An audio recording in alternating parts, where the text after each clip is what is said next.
Hi అండి, అందరికీ నమస్తే. ఎలా ఉన్నారు? బాగున్నారండి. నేను శనగకాయ పప్పులు కర్రీ చేస్తున్నాను. ఒక కప్పు శనగకాయ పప్పులు తీసుకున్నానండి పచ్చివి. ఒక అర్ధగంట నానబెట్టేసుకోవాలి. ఇట్లా ఒక అర్ధగంట నానబెట్టేసుకోవాలి. దీంట్లో ఏమేమి కావాలండి? కొబ్బరి, కొంచెం తెల్లగడ్డలు, కొంచెం అల్లము వేసుకున్నాం, కొంచెం ఎర్రగడ్డ కట్ చేసి పెట్టేసుకున్నాను, కొబ్బరి, పచ్చి కొబ్బరి అండి. ఇది ఎండు కొబ్బరి అనేది తీసుకోవచ్చు, లేకుంటే పచ్చి కొబ్బరి అనేది తీసుకోవచ్చు, మన ఇష్టము.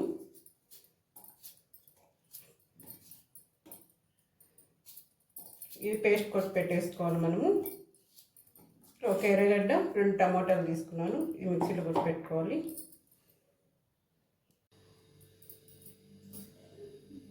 కొంచెం ఆయిల్ తీసుకుంటాను, 2 స్పూన్ల ఆయిల్.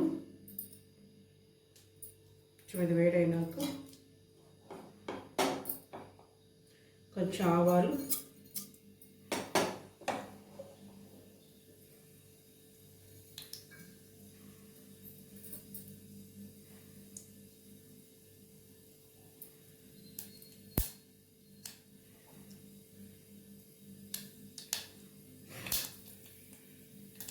ఎర్రగడ్డ,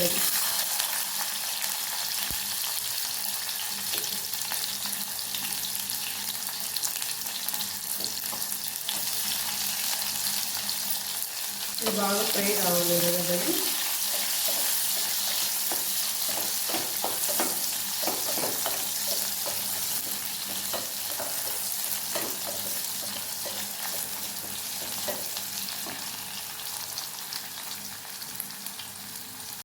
ఎర్రగడ్డలు బాగా ఫ్రై అయిపోయినాయి. కొంచెం జీలకర్ర, సగం స్పూన్ జీలకర్ర తీసుకుని,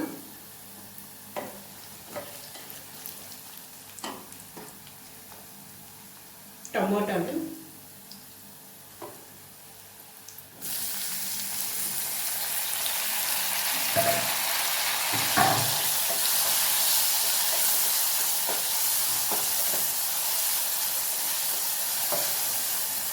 ఇవి బాగా ఫ్రై చేసేసుకోవాలి. టమాటాలు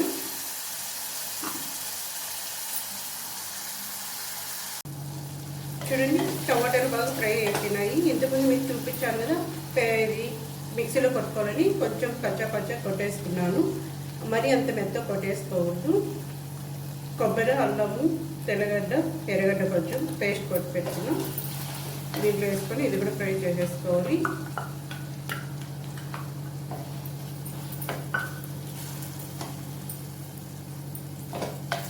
ఇది బాగా ఫ్రై అయిపోయినాక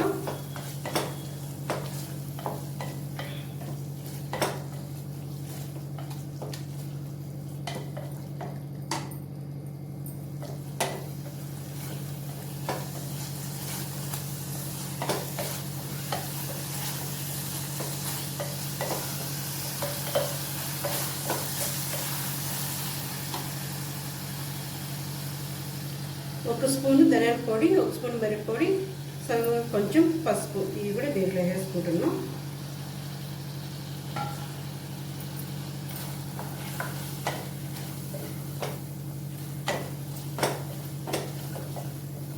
ఇది కూడా బాగా ఫ్రై చేసేసుకోవాలి.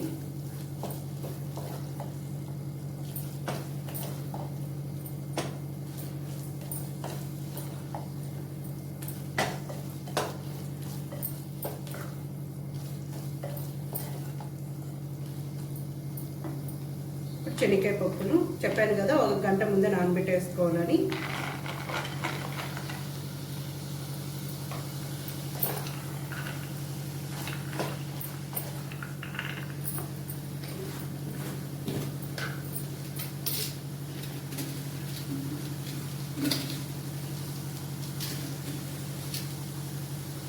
గల్లుప్పు వేసుకుంటున్నాను.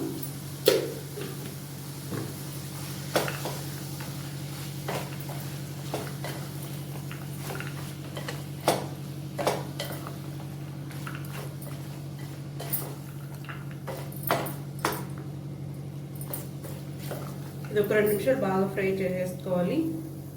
ఇవి కూడా వేగిపోయినాయి. ఇప్పుడు చింతపండు గుజ్జు, కొంచెం నిమ్మకాయ సైజ్ అంతా చింతపండు తీసుకుని నానబెట్టేసుకున్నాను. ఇది తీసుకేసి ఇట్లా చేసుకున్నాం.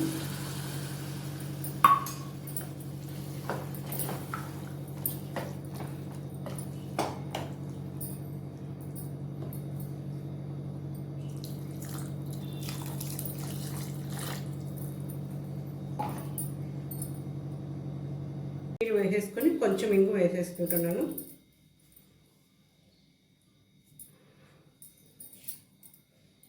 కొంచెం కొత్తిమీర,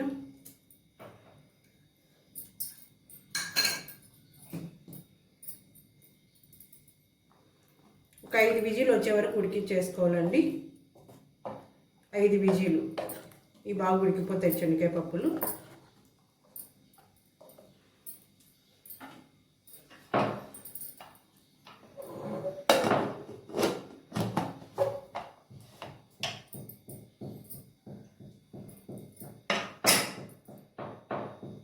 అయిపోయిందండి, ఒక 5 విజిల్ వచ్చేసింది.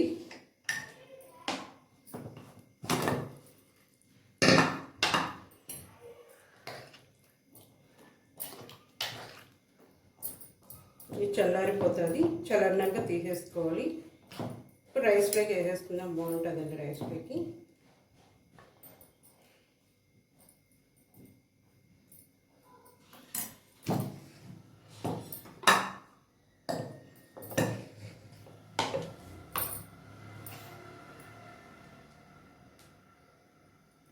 ఎక్కువ ఇంకా మెత్తగా కావాలంటే ఒక 6-7 విజిలైనా చేసుకోవచ్చు.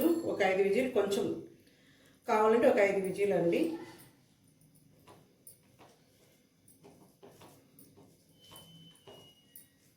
ఎలా ఉంది శనగకాయ పప్పుల కర్రీ? బాగుందా? కొత్తగా చూస్తే సబ్స్క్రైబ్ చేసుకోండి, అందరూ లైక్ చేయండి. బాయ్ అండి.